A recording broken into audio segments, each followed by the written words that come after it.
A few years ago, I was part of a team that reported the discovery of a gas on Venus, a gas that shouldn't be there, a gas that, at least on Earth, is only associated with life. And that gas is called... I'm honored to welcome Dr. Sara Seager, a world-renowned astrophysicist and planetary scientist who has fundamentally changed how we explore the universe.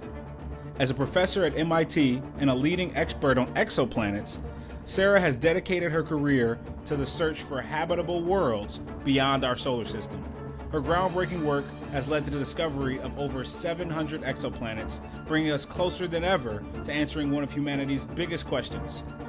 Are we alone in the universe? Why is our planet, so far anyway, the only one with life? Your work has been really in trying to discover life way out there. Why is it so hard to answer the question about whether or not there's life in the atmosphere of Venus? You know, that's our neighbor there. We should be able to know that pretty easily, comparatively speaking. I need you on my sales team because it is that easy. If we can go to Venus and send complicated machinery to analyze the gases and solids on Venus and look for very complicated molecules that are only associated with life, bring a sample back here to Earth and literally put it under a microscope. That's what we want to do. Dr. Seager is the 2024 co-recipient of the prestigious $1 million Kavli Prize in Astrophysics, one of the highest honors in all of science. As I grew older, I realized him being super mentally abusive to me. I just realized he was just like a pathetic old man. Eventually I grew up, and he couldn't hurt me anymore. That was good, because it meant I could go out into the world and I'm only being factual, I'm not judgy, okay? It being kind of an old white man's world, it's changing. Yeah. It just meant that I had no respect for that kind of authority. And that ends up incredibly helpful if you have to challenge ideas. Yeah. Because if you're brought up in a culture where you have to just always agree and believe with the people in charge, it's a problem, because how can you break new ground? For her contributions to planetary science and her understanding of exoplanet atmospheres, we are extremely honored to welcome Dr. Sara Seager to National Champion Radio. Thank you. Thanks for having me today. It's so fantastic to have you aboard. There's a lot of news about going to Mars. And obviously Elon Musk has led a lot of that conversation, and that's big perhaps on the psyche. But you have some plans to go to Venus, is that right? Not myself personally, but we definitely have plans to explore Venus for sure. Yeah, can you tell us about the plans to Venus and, what kind of work you're doing in the meantime to get prepared to go to Venus? Sure, I can do that. But first, let's start kind of bigger picture. Okay. We have, Earth, Venus, and Mars, kind of all siblings, actually. And you know how I think of Venus? I think of Venus like the ignored sibling. Do you have a sibling? You know how there's that one brother or sister who gets all the attention? Yeah. Wait, were you that one? Were you that sibling? I mean, it's only me and my brother, so it's pretty split. It's pretty split between us. Well, usually there's one gets all the attention. That's Mars. People want to go to Mars, boots on Mars. We send so many spacecraft that land on Mars, that orbit Mars. Venus is like that quiet, unknown sibling that never really gets to shine. And in the past, we did send many spacecraft. The former Soviet Union sent over a dozen spacecraft to Venus. Some even landed on the surface and sent a signal back. NASA sent a probe to Venus, but it's kind of been ignored for many decades. Until about a few years ago, I was part of a team that reported the discovery of a gas on Venus, a gas that shouldn't be there, a gas that, at least on Earth, is only associated with life. And that gas is called phosphine. Okay. And you almost never hear about phosphine, but it's something we humans make as a pesticide. It seems like some bacteria and oxygen-free environments make phosphine, but we don't have phosphine just naturally lying around. On Earth, it's really not favored thermodynamically. Well, this announcement of phosphine on Venus was about tiny, tiny amounts in the atmosphere, but literally we investigated and wrote 100 pages out of all the way that phosphine might be produced, like lightning or volcanoes or meteorites burning up in the atmosphere. And we couldn't find any way that we could make phosphine, even at the tiny levels reportedly detected. So it leaves room for the possibility that there is some kind of life there, like producing a gas that doesn't belong. And that's kind of, wow. So we made this big announcement. We explained the whole thing. And this result was not loved. Okay. Just as a Okay. euphemism, it was incredibly controversial. People challenged pretty much everything about this detection. And even though we very gently said maybe it's associated with life, that was basically trashed.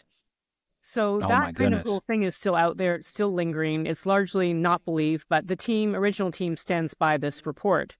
However, that was enough to like reignite interest in Venus.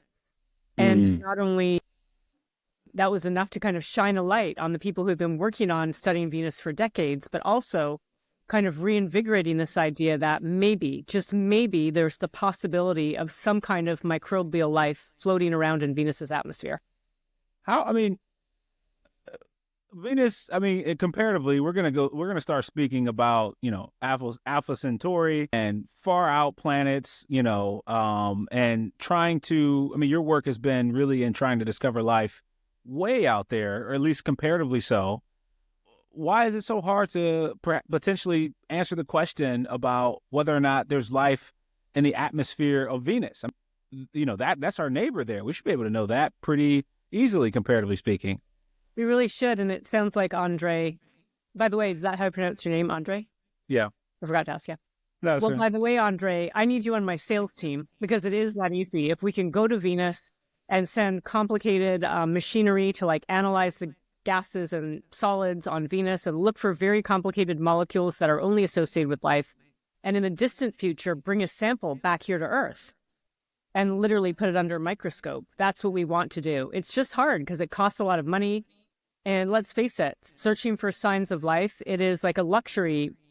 It's a luxury area, and we operate slowly because there isn't a lot of money for this type of work.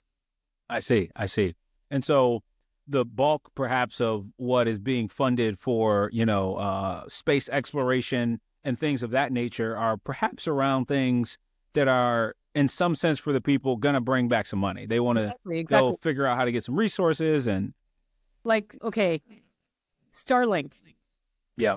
Elon Musk's company has launched, I don't forget what we're up to now, but like thousands of satellites orbiting Earth that are revolutionizing the way that we can have cell phone coverage.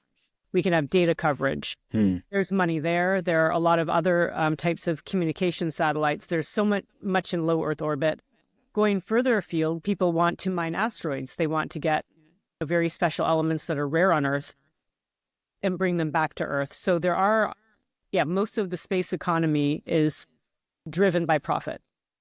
Perhaps there's something in there, the intrinsic value or the non-monetary value in knowing we're not alone and starting to find out that there are other organisms out there amongst the stars. And I don't know if you can put a price on that, especially when you talk about what we value. If there's a price on pain and carnage and disunity, perhaps there's a price or a value on the other side of that. And I think that a narrative of our space in the universe, we've seen it in every, movie about alien invasion, right? It's like the humans come together and, we realize that we shouldn't be doing what we're doing and fighting and et cetera. And so I think that perhaps they're underestimating that, but I guess they can't necessarily squeeze the juice out of that themselves in a way that they can directly understand. It's partly why I made the joke about Mars and Venus, because if there's not enough money to do all the wonderful things we want to do, you're sort of always fighting to get in the spotlight. But I just wanted to tell you a tiny bit more about Venus, because if you've learned about Venus in school, you'll learn it's like the evil twin sister, because Venus is so hot. The surface is hundreds and hundreds of degrees. It is hot enough to melt lead. Like we humans, we couldn't go to the surface and survive. We would just literally melt. Oh my goodness. But just like on Earth, if you climb a mountain or you go in an airplane, it gets colder and colder as you go above the surface. And that happens on Venus also. So a whopping 50 kilometers above the surface of Venus, it is the right temperature for life. And up in the atmosphere of Venus, there are clouds that are vertically extensive. They're 20 kilometers deep. They're across the entire planet. They're always there. And these clouds have a liquid environment because all life needs some kind of liquid so molecules can form and undergo chemical reactions. And did you know we have life in our clouds here on Earth? Bacteria are swept up from the surface. They go inside the cloud droplets. They might spend a week. They could spend like a week getting transported across continents. They rain back down. But in any event, this idea about life in the clouds of Venus, microbes in the cloud droplets, comes from over half a century ago. Carl Sagan first put this idea out there. The only kind of big problem is that the clouds of Venus, they're not made of friendly water, but they're made of a very, very nasty toxic chemical called sulfuric acid. Mm-hmm. This chemical like destroys all of our life. It will burn a hole in your clothes and your skin. Yet, we have recently found that a bunch of biomolecules can survive in sulfuric acid, like our amino acids, for example. Mm-hmm.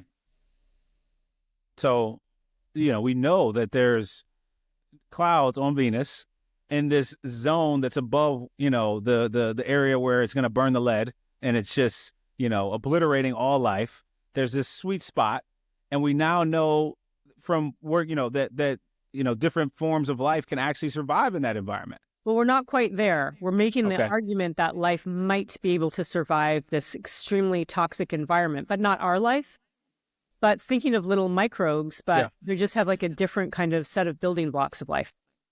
I mean, beyond the financial hurdles, why do you think there was such a backlash of the possibility of life on Venus? Why were people so... It's a great question.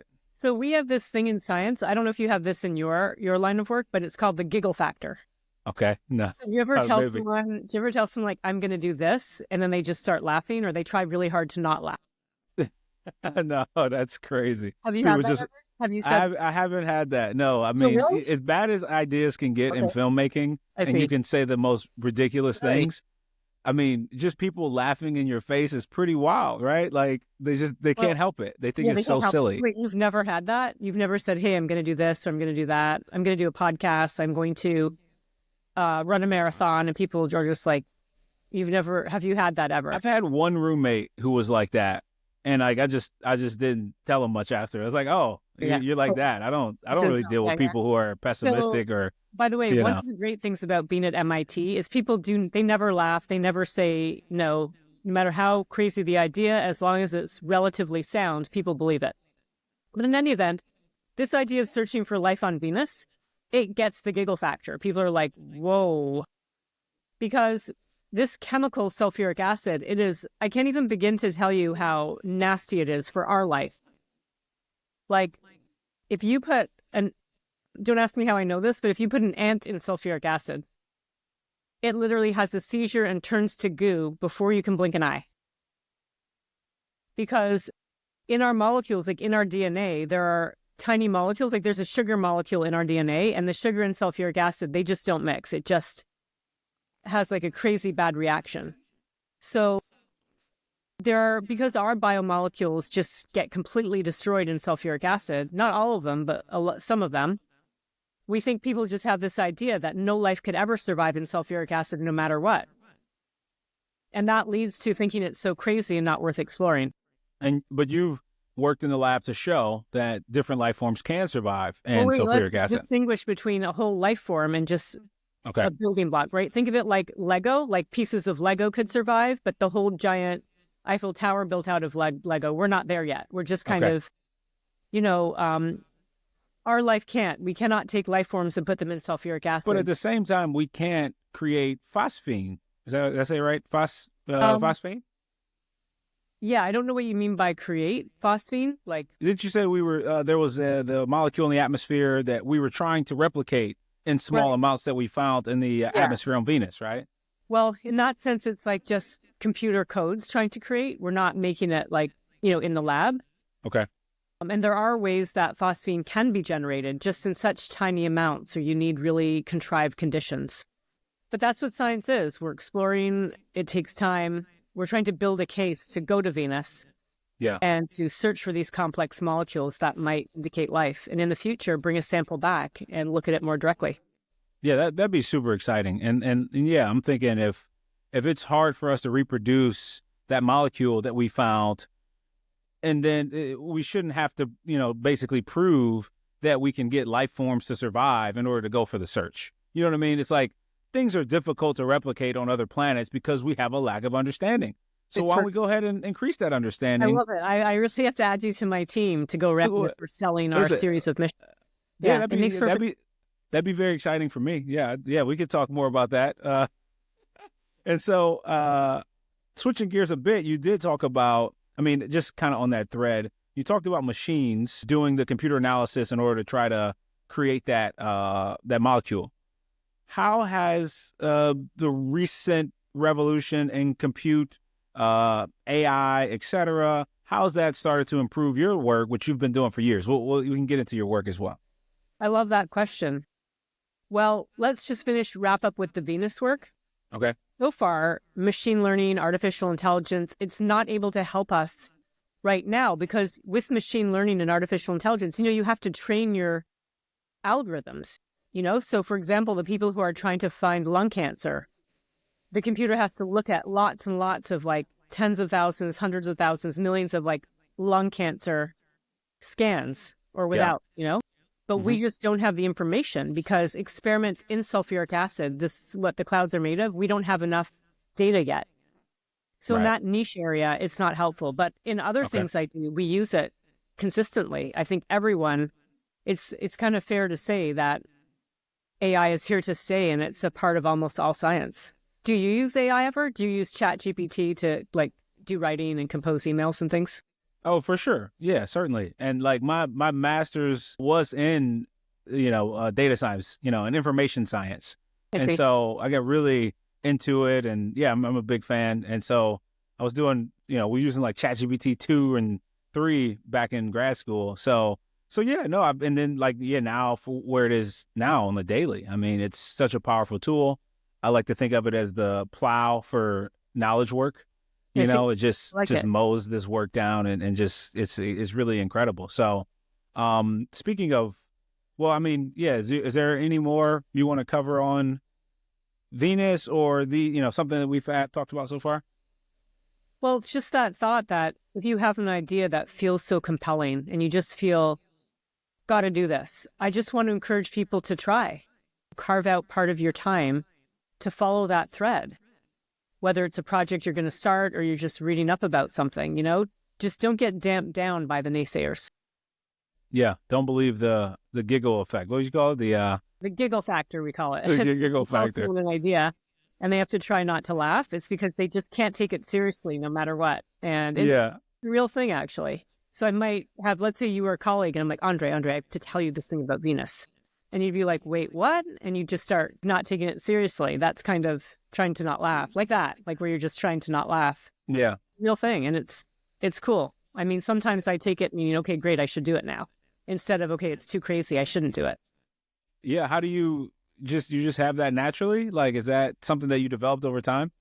I mean, I've always been that person that if someone says you can't do it, then you just want to do it. Yeah.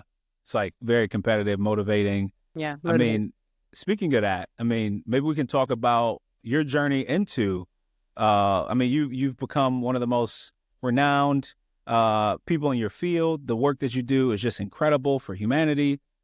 How did you know that this was going to be your path in 8th grade and the 12th grade and college? Like, when did you finally say, this is the path for me? Well, the path for me to become an astronomer happened like a couple times over, actually. The first time it happened, I was 16 years old. I had gone through I had this like really strange, not a super great upbringing. Okay. I guess maybe I can just briefly review that because a couple of things were really relevant. Well, I grew up in inner city Toronto, which is pretty safe inner city, okay? Okay. But it wasn't like super great area. And I literally had the evil stepfather. He was torturously mean, basically. Oh my goodness. Yeah. But one thing that happened there was, as I grew older, I realized him being super mentally abusive to me. I just realized he was just like a pathetic old man. Eventually I grew up, and he couldn't hurt me anymore, et cetera, et cetera. That was good because it meant I could go out into the world and I'm only being factual. I'm not judgy, okay? It being like kind of an old white man's world. It's changing. Yeah. It just meant that I had no respect for that kind of authority. And that is incredibly helpful if you have to challenge ideas. Yeah. Because if you're brought up in a culture where you have to just always agree and believe with the people in charge, it's a problem because how can you break new ground?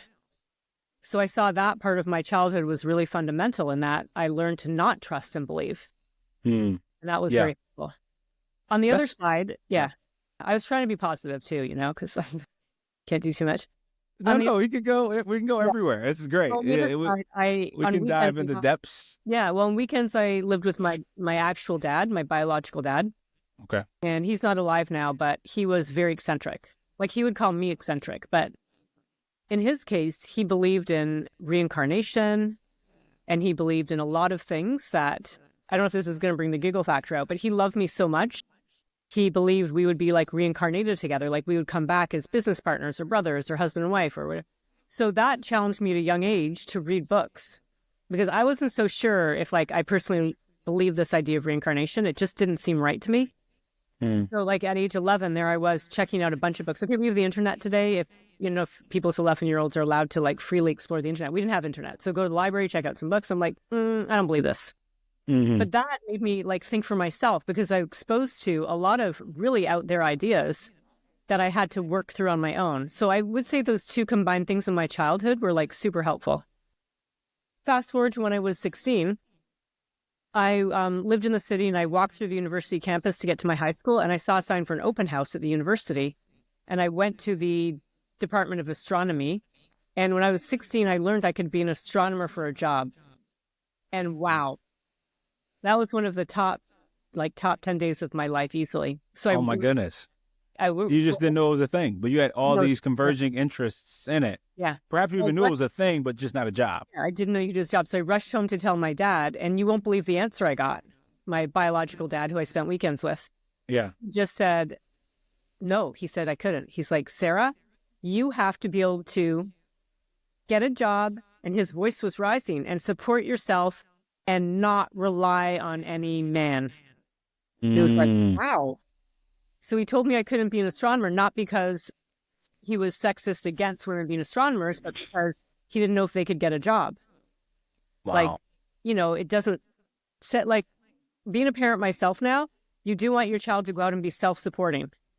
So I could see where that was coming from. Yes. And he's seen, even though this was a long time ago, women who relied on their husbands and they get divorced and then what? They have no education, no skill. Their life is over basically. Yeah. So he really wanted to make sure I could go into an area that I could get a job in. So that was that. And I really wanted to respect my dad's wishes. It's a tough life when but ultimately, I just realized at a young age, I should found something I love doing that I'm also good at. And I'm just going to do it. Yeah. When did you know you were good at it then? Was this, you got into college, you started to take different classes, you had a keen interest? Yeah, I wasn't just developed. necessarily that great at my classes, but I got a summer job in astronomy, like at an observatory, a local observatory. And I just loved it. My work was very basic and tedious. And eventually I became able to do physics pretty well. Like, I wasn't like the top physics student, but I realized it was for me. That was probably around in college, like upper years of college. I decided it was going to be what I was going to try to do. Yeah. And then the desire took over and the passion, the dedication. And it was really slow because, you're seeing the end result of decades of work. We don't have like all the ups and downs in the story, but they're definitely a tough path. It definitely isn't like super straightforward, easy, but eventually, yes, it became an amazing thing. Yeah. And so when you think about balancing that now as a parent, where do you go with it? Do you keep that door open? Do you want them to have that self-sustaining path? Like, how do you balance that in your own advice? Right. They definitely have to get their own job after they finish college and support themselves at that point. And I am really proud of my two sons. They're in college right now.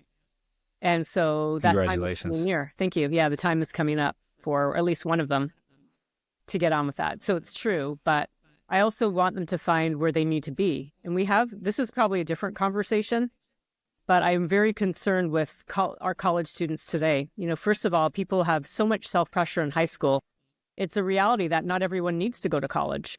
Yet people now, because of the sort of surrounding pressure, feel like they really need to go. Those that do go in some parts of college feel like they have to, the culture is to it's a crushing culture to work so hard, but it's sometimes misguided hard work. And then you get out and have to, it's like the rat race, so to speak. But how can we, I think you seem to have done a very good job at this so far, find a job that can support yourself, but it's something that is a good fit for you. It's something that is your skills match. You get to pay the bills, but you're also not miserable all day. So there's kind of a complicated conversation around that.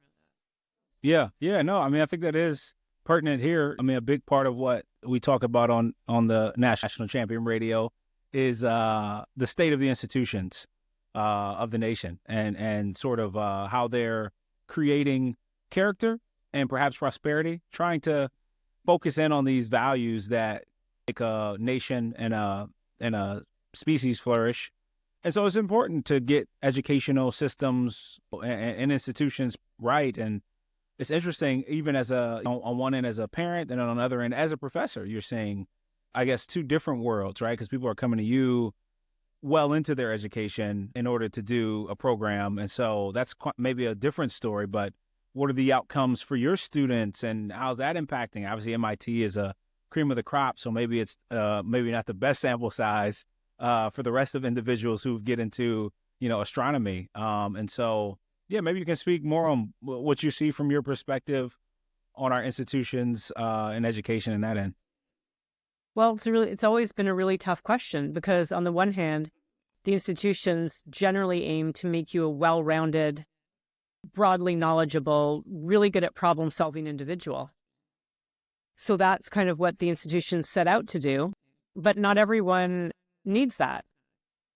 I can maybe speak to myself, for example. I definitely did not need a liberal arts education, and actually did my best to get out of those extra classes, like on the history and writing side, because my brain didn't compute. Mm-hmm. Just give me a detailed historical biography and my brain just can't process it very easily, actually. So, Really? I mean, it may not be surprising. So I didn't feel like Yeah, it is surprising. having that broad education would help me in any way because I couldn't understand it and I wouldn't remember any of it. There's sort of different ways to look at what education can do, right? So, you might argue if you want to be a doctor or a lawyer or,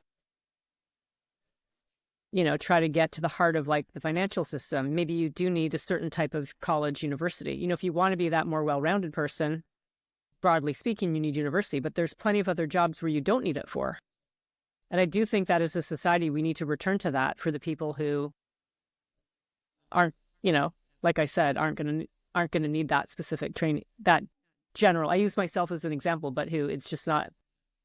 Yeah, I don't know where this is going, but I do see that. No, it makes sense. It's not widely applicable to everyone. It's not everyone. widely applicable, and just seeing everyone.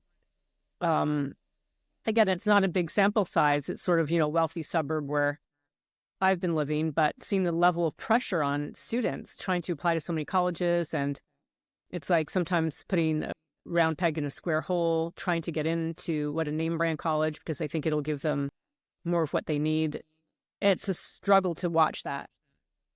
Yeah, it is. Yeah, I mean, I got lucky in a sense, like you say about me. I mean, I went to so many colleges before I went to the University of Michigan, but my parents were just like, you got to get past high school.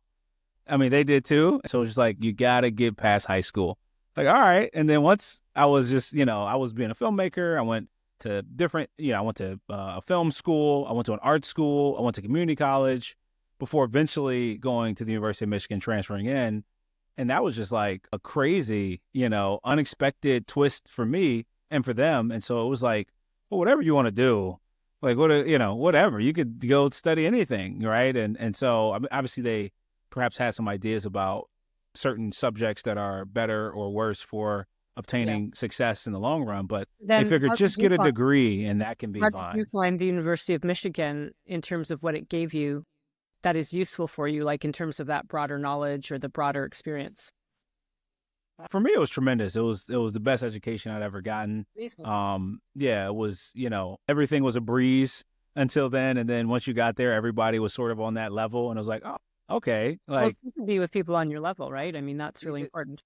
Yeah, it is. And it was, refreshing every day. And then you get used to it. And then all of a sudden you're, propelling faster and faster. I got to study abroad. That was insanity, really, going, to Europe and getting to study there and just really finally quenching that curiosity And I had the blessing too of being able to really study wide inside of Wow, that's amazing. the literature, Wait, LSA. what's really funny about this conversation is you're the opposite version of me in the sense that that broad education really helped you. It really helped you grow and explore. And that is the best of what a university can offer. So I'm so pleased to hear all of this. Yeah, yeah. I mean, and like you said, it's great to see things working in, for each person in their own way. I've heard more and more of this, and I think more and more people are going away from classical university studies. But your path took you where you are, and it's a pretty exciting place. Maybe now you can explain the work that you do. Really, I mean, we talked about Venus a bit, and that's our neighbor here. But you work on trying to discover Earth-like planets outside of the solar system. Right. It's a long path to do that. Let's start with bigger picture that every Okay. star in the sky is a sun. People forget that. But if our sun has planets like Mercury, Venus, Earth, Mars, etc., it makes sense that other stars should have planets also, and they do. And it appears that every star has planets of some kind. But it also turns out that our solar system copies are very rare. So in our planetary system, our solar system, we have Mercury, Venus, Earth, and Mars close to our star. And we have Jupiter, Saturn, Uranus, Neptune far from the star. But all these other planets, they have all kinds of what we call planetary architectures. You could have a Jupiter many times closer to its star than Mercury is to our sun. Oh, You can have, you can have a planet that, the closer the planet is to a star, the faster it orbits based on gravity, Kepler's third law. There are some Earth-sized planets out there that orbit their star. The time it takes to go around their star is half a day. like 12 hours. Yeah, like 12 hours. They're just Yep. every 12 They are. hours they're going around there. They're just how can they even contain the mass of a Jupiter that close though? I don't know if that's the same Yeah, that's kind a of good question. planet, but like, Those ones are more like Earth. They're more like way smaller, way less massive than Jupiter. okay, But those it ones are turns like out, Earth size and they're going that around was a a great star. Yep. question, by the way. It does turn out that planets come in all orbits, all masses and radii that are physically possible. And what's also really weird is one of the most common types of the planet that appears to be the most common is a planet we don't even have in our own solar system. It's a planet in between the size of Earth and Neptune. So it's twice the size of Earth, about 2 to 3 times the size. And we actually don't really understand what are they made of, how did they form, why don't we have one? So this whole field of exoplanets is amazing. There are just so many planets out there. Our solar system appears to be rare, but instead there's all kinds of objects out there we're only just getting to understand. Wow. I mean, are there some favorite objects or favorite, objects for you out there in the universe? Is there like a star system you're in love with? Are there planets that are just really exciting for you? I mean, that one you just named is kind of wild that they're 12 hours around its sun Right. There's a and bunch somehow of it them. doesn't. Yeah. Yeah. Well, I don't know if I have a favorite, but it's kind of more like trending. You know how there's a song and it's like trending, and then a few years later there's a different like song that's trending. There are definitely trending planets, and one of them is called. Okay, let me see. Okay, it's called TOI 270D. Okay, so Okay. TOI. It's sort of unfortunate how planets Yeah, get. I was going to ask you that after you explained this. Yeah. Anyway, we could get into that. Well, TOI is TESS object of interest, and TESS, like the girl's name, TESS, is an MIT-led NASA space telescope. It's actually 4 small cameras bolted to a platform, and TESS stands for Transiting Exoplanet Survey Satellite. It orbits Earth, and it stares at a giant strip of the sky for a month at a time. Then it moves on to another strip, and it's searching for exoplanets. We can get into that if you want later, Yes. how it finds them. But when it finds a planet candidate, not a planet, but just like it kind of might be a planet, it gets a TOI number, test object of interest. So TOI 270 was, not exactly, but about the 270th object of interest. And the planets get labeled B, C, D, E, F, G, etc. in order of discovery. So D would have been the 3rd planet. But I helped run the TESS mission, by the way. I've stepped down from my position, but I helped set it up and run it. And we did never have a planet name. Like we decided to just keep TOI. So if TOI 270D was a TESS object of interest, it was a planet candidate. And later on, it was confirmed as a planet. It never got a new name. It always just remained TESS object of interest. So that's where that came from. Yeah. I see. The catalog. Yeah. Because some of these stars, they're so faint, they didn't have another name. Like they weren't named before. It's like no one cared about the star enough to name it before we found a planet candidate around it. That makes sense. Yeah. And so yeah.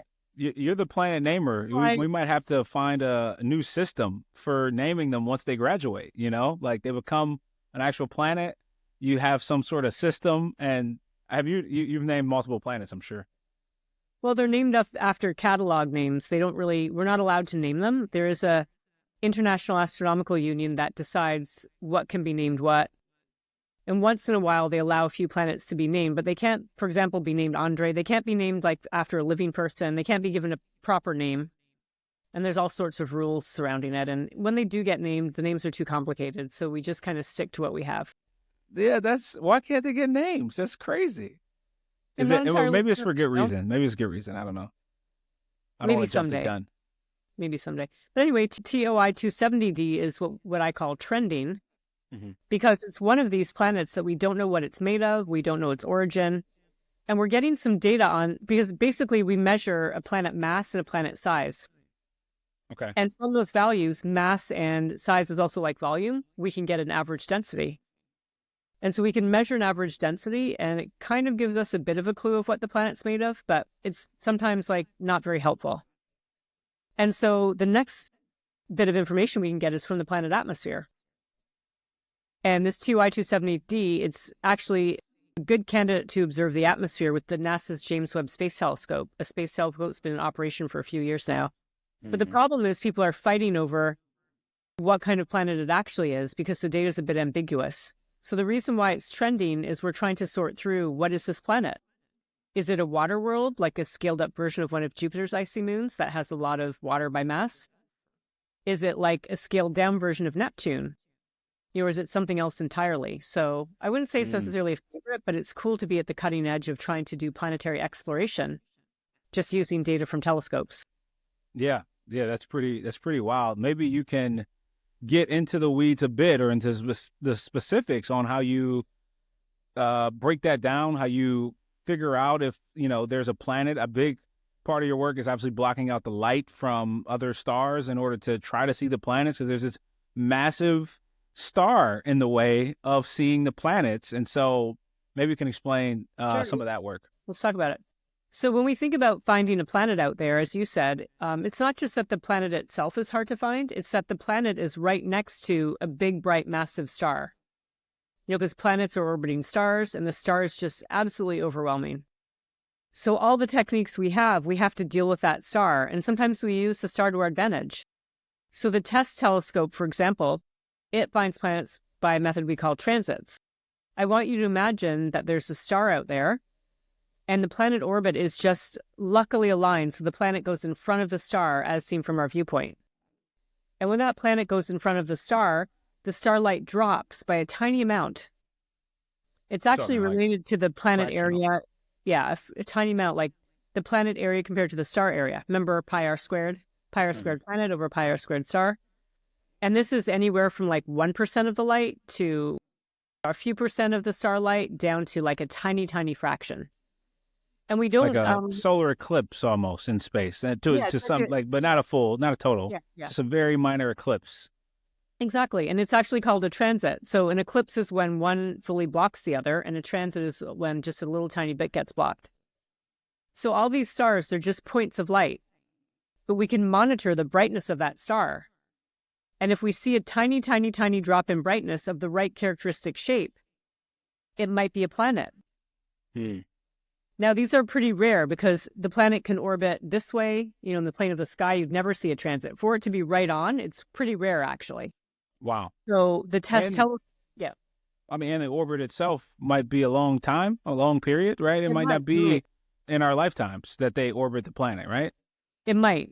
But yes, you're leading to another more subtle thing, which is like bias. The method is very biased to planets that have fast orbits that will see transit again and again and again and again, actually. And so that's partly why we're here talking about this. If all the planets were hard to find, if they had long period orbits, if they were all like our solar system, we might not be talking, because nature has given us this bounty of crazy planets. And the ones that are close and are orbiting and are transiting over and over again, they're actually easy to find. Yeah, that makes sense. Sorry. And then so Yeah, okay. So the TESS telescope looks at tens of thousands of stars at one time, actually up to millions that are much fainter. And computers sort through all this data looking for this characteristic drop of brightness. And after tens of thousands of stars each month, the computer spits out a couple hundred worth considering.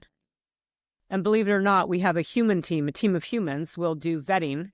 We call it vetting, and they'll use auxiliary data to say which of those 200 should be called a TESS object of interest, should get like this rubber stamp. You are worth investigating. And we put out maybe each month that 200 might go down to like 20 or 30 or 50. And it goes out to a whole community of astronomers who then use ground-based telescopes to do some various follow-up measurements to find out if it's just a false signal or if it's indeed confirmed as a planet. I see. And then from there, that was like decades of work summarized in it. That's great. No, yeah. I don't want to underestimate the what it takes to go into it. I want to show you something and just get your reaction and explanation of the image. See that? Yes, I do. I do see it. Yeah. Maybe you can explain that image and your work around these. I need to give you a bit of connecting information first. Okay. There's so many ways to find planets.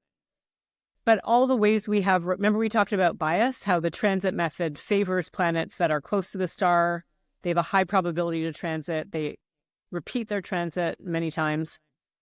It turns out that all the methods that work right now, none of them can find a true Earth twin. It's so hard to find a true Earth twin because our Earth is tiny. It's 10,000 times smaller in area than our sun. It is 300,000 times less massive. It is 10 billion times fainter in reflected light. Wow. And so when you say a perfect twin, are we talking those stats specifically? Those stats, yeah. Got it. In comparison to its own sun. Yeah. And it takes 1 year to go around our sun because that's our year, our orbit. And so imagine if you saw transit, you can't even see that tiny of a signal. But if you could, you're waiting a year and then another year, to see the signal repeat. So what you're showing is, just wait there for 1 second, okay? I'm going to grab a tool. Okay, great. I'll put this image back up.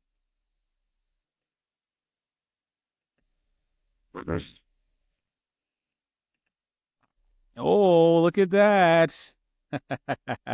This is related to the image you're showing. It is a 1% scale model of something we call Starshade. And Starshade, what you're showing there, unfurling, is a giant specially shaped screen. It would be 100 times bigger than this. Wow. And Starshade would have its own spacecraft, and it would formation fly with a telescope. And the goal of Starshade is to block out the starlight so we can directly see any planets around it. So the planet's not necessarily going in front of the star. It's orbiting the star, and we're going to block it out so we can see only the planet light enters the telescope.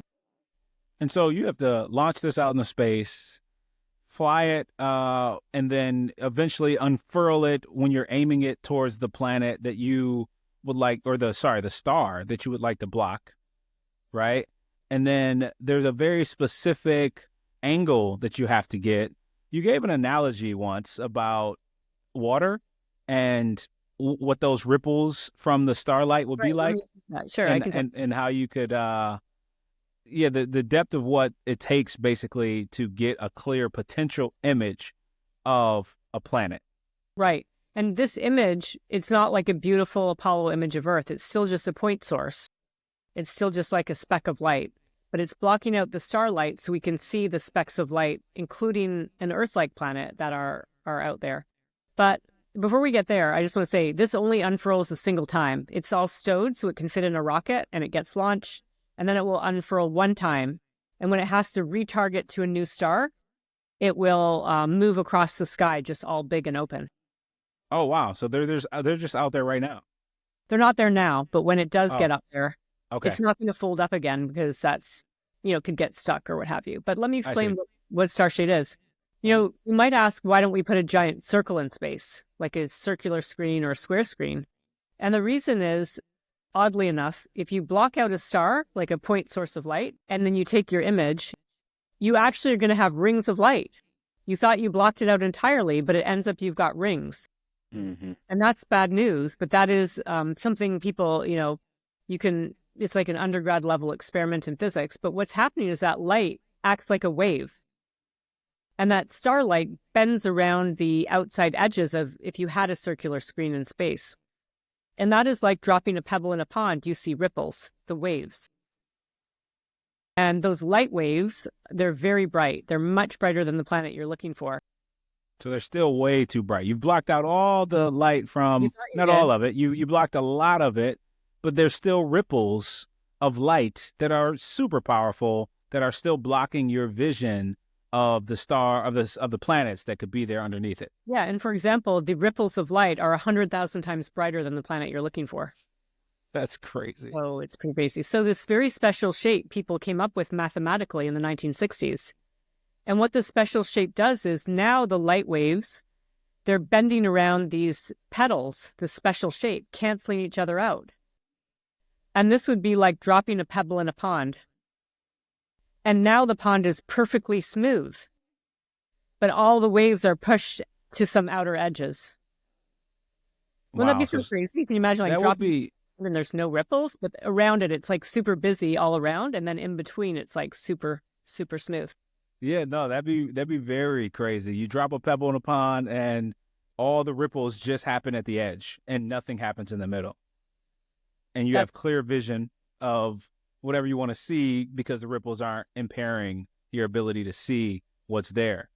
And people have demonstrated this at a very small scale. The one I showed you, people took that to Death Valley, to the desert, and they used it over a few kilometers, having like a fake planet and star, an LED, and then they had the Starshade, that 1% scale, and then a kilometer away they had their telescope or camera. And they have demonstrated in a tunnel as well, an 80-meter long tunnel that was more controlled down to the levels required. Wow. Yeah, so, I mean, it's still ongoing and useful in so many different ways. The development of Starshade is still ongoing, but it's an amazing tool. And so it hasn't been deployed yet, is that right? It hasn't been deployed yet, no. Oh, okay, got you. When do they think Starshade might be?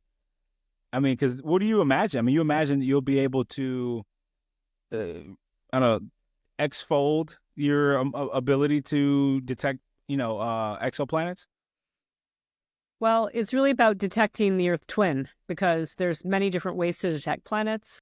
Mm-hmm. But going out there to find another Earth is very challenging. And Starshade, a lot of these big projects, they're really touch and go. And right now, Starshade, there's no concrete plan to launch it right now, but I see it as my job to advocate for Starshade to make sure that it does get up there and get its job done. Well, fantastic. That's our job too then. Like we need to get Starshade going once again, back on the team, on the marketing team, on the business team, speaking to the right people. We need to get this Starshade out. We need to find Earth twins. This Earth, this times, we need something to root for. Yeah. Now, before we leave this topic, it's a very complicated world out there. And right now, NASA has a plan to go forward to do a different method to block out starlight. It's called coronagraph, and it's like a little special shape inside the telescope. And that's kind of like a first generation, get that out, try to find another Earth. But we definitely see a role for Starshade to fly later and to work with the telescope, or to any telescope can be Starshade ready and can get the job done. Got it. That's very exciting. Yeah, I mean, that's just the smaller version, which would be nice. It'd be nice to get to that first step. But like you said, you want to get back to something much more exciting, getting this entire thing unfurled out in space and being able to find this Earth planet mirror, this twinned. And so we talked about the work and what it takes to discover planets, right? Talked about checking that orbit and trying to see if you have blips and basically the minor eclipses that might happen Are there other methods? I mean, I know you have the method of checking the atmosphere of different planets. Maybe we can talk about that method. And I mean, obviously we spoke on it a bit when we talked about Venus. Sure. Well, once we have a planet and it transits, for the ones that have bright enough host stars, we actually can study the atmosphere. I want you to think about the planet going in front of the star as seen from our viewpoint, and the starlight shining through the atmosphere. Just like shining a flashlight through a fog, not all the light makes it through, actually. And some of the starlight gets blocked by the components in the atmosphere.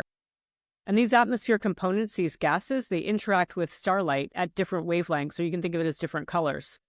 So some wavelengths or colors will be blocked, others won't. And every gas has its own special fingerprint of how it absorbs. So we literally look at the star by itself with a really sophisticated telescope like Hubble or the James Webb Space Telescope. And then we look at the star when the planet is transiting it.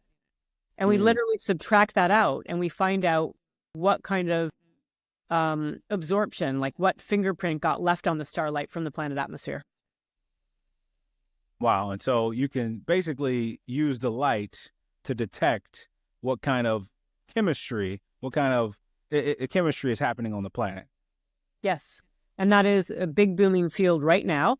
And that is one of the reasons why I was awarded the 2024 Kavli Prize in Astrophysics and all my awards I showed you, because I invented that method. What? That's really remarkable. I mean, how did you come across inventing that method? When did you have the idea that like this could be the way to do it? Did it just all come at once? Like, how did that happen? It did. Well, I was in graduate school studying exoplanet atmospheres. That was the giggle factor kind of thing. Like people didn't think any would go anywhere. And when I finished graduate school, I started a postdoc where you kind of are proving yourself on your own. I just started my new job. And at that time in 1999, we knew about 30 exoplanets, not the thousands we know today. So the entire world only knew that there were 30 other planets outside of the solar system. Right. And today we know of thousands. But in this case, there were no transiting planets, not yet anyway, because there's a probability for them to transit. Remember, some planets are going to be orbiting like this. Some are orbiting edge on. I knew any day we should have a transiting planet. I was just waiting for it because the planets close to the star have a higher chance to transit. And there literally was 1 in 10 chance, was 10% chance for each new one of the so-called hot Jupiters. So anyway, long story short, I had been working on atmospheres for my PhD thesis, and the very first project I wanted to start when I graduated with my PhD was I called it transit transmission spectroscopy. During transit, light gets transmitted. So I was working, and that same fall in 1999, the very first transiting planet was discovered and announced. And I worked so hard to get my paper done and got it out there. Wow, that's really fantastic. And so you knew about that methodology, you were working on it, and then the first one is discovered while you're still not published with all this exciting work. So I got to get this out there. And then you did. I did. I worked so hard to get it done. And it was really hard. It's, a lot of people in science, they just repeat or refine something in existence. When you want to create something new from scratch, it's like a whole other kind of endeavor. Yeah. And so that awarded you the Kavli Prize. Maybe you can speak just briefly on what that experience like, what the Kavli Prize means to you, what it means to the scientific community, just the honor that it was. Please welcome onto the stage Sara Seager and David Charbonneau.